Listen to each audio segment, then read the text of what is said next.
Hild is probably the most famous female Northumbrian saint. She was born in about the year 614, and she was a relative of Edwin, the king of Northumbria and the first of the Northumbrian saints that we're talking about today. Hild was the daughter of Hererich, who was Edwin's nephew.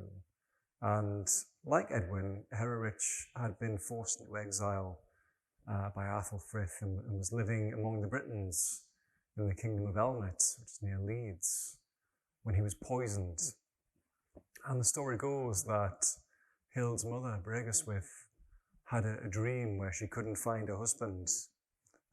She looked everywhere for him, couldn't see him, but she found the necklace, and it gave off such light that she realised that although her husband was gone, something good and beautiful was coming her way. And this, according to Bede, was realised with the birth of Hild. And Hild had a colourful life. For the first half of her life, the first 33 years, she was a noblewoman throughout the reign of Edwin, her great uncle, and then Oswald, his successor. But she decided in her 30s that she wanted to become a nun. And her ambition originally was to go to Gaul and join a nunnery on the continent. However, she went to East Anglia, where her sister Herreswith was mother to the king. And after staying there for a little while, she came back to Northumbria, where she was given a small parcel of land, one hide, north of the River Wear, to found a monastery. And we believe this is St. Hilda's Church in Saltshields. After staying there briefly, she then moved on to take over the monastery at Hartlepool, and eventually she came to Whitby, where she was in charge of the monastery there.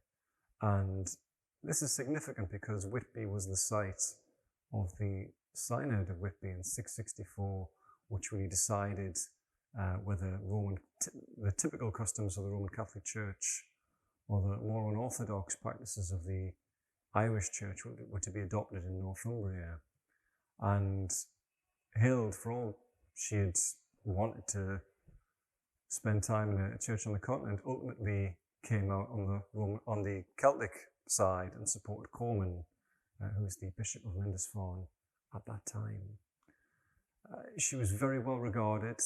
Towards the end of her life, she was called Mother by everyone, and she died after a long illness, but Bede ascribes a number of miracles to her after her death.